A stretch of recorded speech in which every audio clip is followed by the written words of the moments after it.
And Mike, the White House National Security Council is really the nerve center of U.S. foreign policy. And now, less than 1 month into this new U.S. presidency, the council is in disarray. The court reviewed 7 patent cases, and court watchers say under Chief Justice John Roberts, the justices here have reviewed more patent cases than in the past. You talked about wanting to get more governors to China. What did you learn there that was so valuable? It's the largest country in the world. It's a growing economy. It's a great market for us.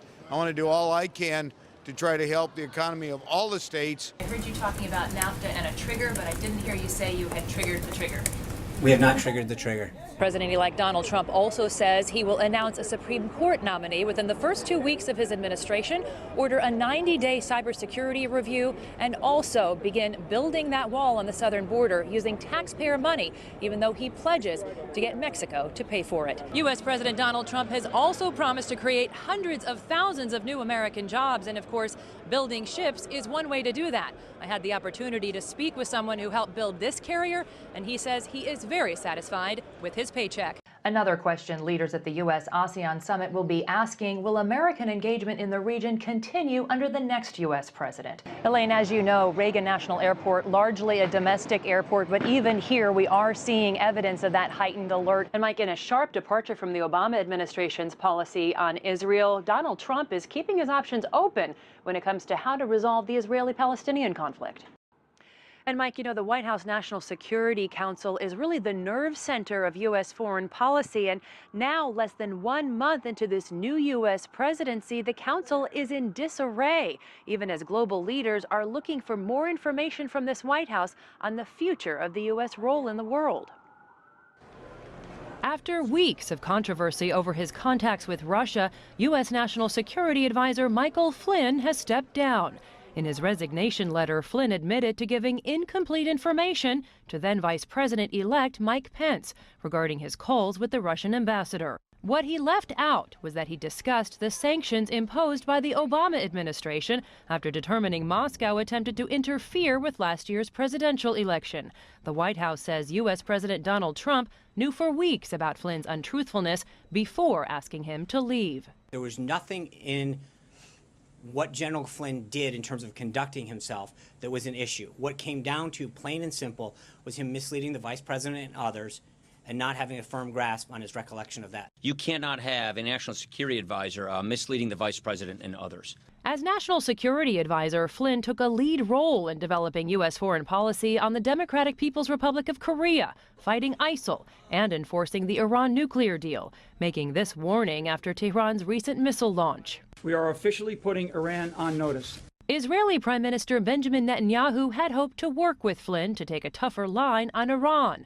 Israeli media says Flynn set up Wednesday's White House meeting between Trump and Netanyahu, leaving the Israelis wondering what outcomes will now be possible. And at the upcoming Munich Security Conference, European nations will be looking to the U.S. Vice President and Defense Secretary for reassurances on the future of U.S. foreign policy in the region. And Mike, U.S. President Donald Trump has installed Lieutenant General, who's a retired Lieutenant General, I should add, Keith Kellogg in the position that Flynn just vacated. So what about possible replacements at this stage? Well, it's another round of generals that are all being looked at, including Lieutenant General Kellogg, but also General David Petraeus, who you may recall was most recently the former CIA Director of the United States. 49-year-old Judge Neil Gorsuch is U.S. President Donald Trump's pick for the next Supreme Court justice. He's a terrific person, by the way. I got to know him reasonably well before we did the announcement, and he is just a spectacular man. I think he'll be a spectacular. You tell me, how would they go about Leonard? How would they go about opposing him? He's perfect in almost every way. As the highest court in the nation, the Supreme Court's 9 justices rule on the country's toughest legal questions, some of which have real-world effects. Take the 2015 Paris Climate Agreement, reached with the leadership of Beijing and Washington. The U.S. commitment to reduce emissions is based on a rule to limit carbon emissions from U.S. power plants, a rule that has been challenged all the way to the Supreme Court. The late Justice Antonin Scalia, who Gorsuch would replace if confirmed, was one of the justices who decided to stop that rule, and future challenges are far from over. Then there are cases that safeguard the design of everyday devices, like cell phones. In December, the Supreme Court sided with Samsung and ruled the company may not have to give up some of its profits after it copied the shape and icons of Apple's iPhone. Last year, the court reviewed 7 patent cases, and court watchers say under Chief Justice John Roberts, the justices here have reviewed more patent cases than in the past. Refugees are welcome here, no hate! In the aftermath of President Trump's controversial travel ban on 7 majority Muslim countries, opposition groups have filed lawsuits to block it. As the cases are heard, some could well end up before the U.S. Supreme Court. The court is also currently considering whether a U.S. parent may transfer his or her citizenship to children born abroad and out of wedlock. Jessica Stone, CGTN, Washington. I think it's safe to say we expect President Trump to say that he wants to order more of these aircraft carriers. You know, the USS Gerald Ford is the newest, most expensive member of the U.S. naval fleet. There's one other aircraft carrier under construction. This one, though, should hit the water sometime this spring.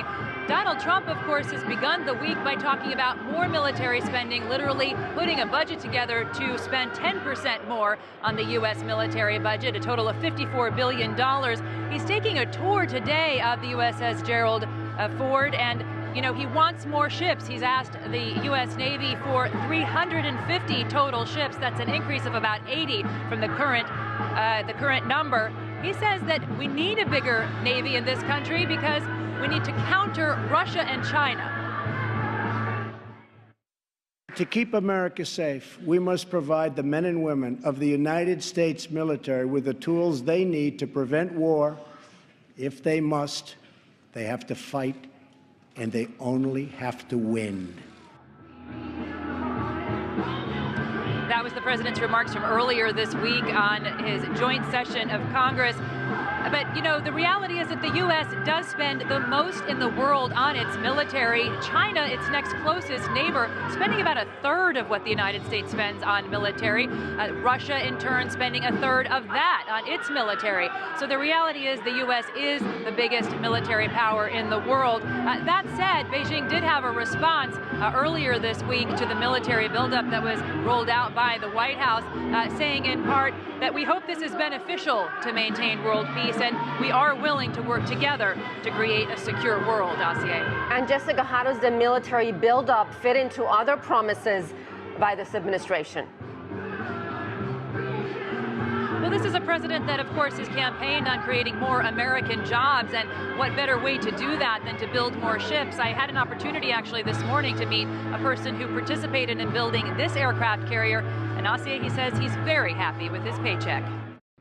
And Susan, crews have just brought in a set of floodlights to help light that part of the track that's just behind me where they are currently investigating. And investigators really have one main question. Why was a repair crew on the tracks at the same time trains were running? Authorities say a repair crew operating this piece of construction equipment was in the path of an Amtrak train Sunday morning just outside the city of Philadelphia. The impact caused the lead engine of the train to derail, killing the machine's operator and another crew member. 340 people and 7 crew members were on board. Passengers say they felt a jolt, saw smoke and dust. It was an explosion. We got off track and then it was like a big explosion. Then it was a fire. Then the windows bursted out. And some people were cut up, but no, it was like it was just minor injuries. Some people were cut up and then they were just running out. The train's engineer and more than 24 passengers were taken to the hospital with minor injuries. The rest of the passengers were taken to this church. They were medically checked out and found to be okay, then sent on buses and in rental cars back to their destination. Now this area has become the command post for the investigation. As of now, we have recovered the event data recorder, the forward-facing video, and the inward-facing video from the locomotive to send to our laboratory in Washington, D.C. Most of our team has arrived on scene, and we will be looking at mechanical, operations, signal, track, human performance, and survival factors. Less than a year ago, another Amtrak train derailed on the same track about 30 kilometers away. That crash killed 8 people, injuring hundreds. Authorities say speed was a factor. Investigators hope to uncover what led to this most recent crash, getting trains running smoothly once again on America's busiest travel corridor. And Susan, New York State Senator Chuck Schumer told reporters earlier that he spoke with Amtrak officials that it's normal for track repair to take place on Sunday mornings because there are fewer trains in operation, but that there is no reason that a train should ever be on the tracks at the same time equipment is also present. Susan?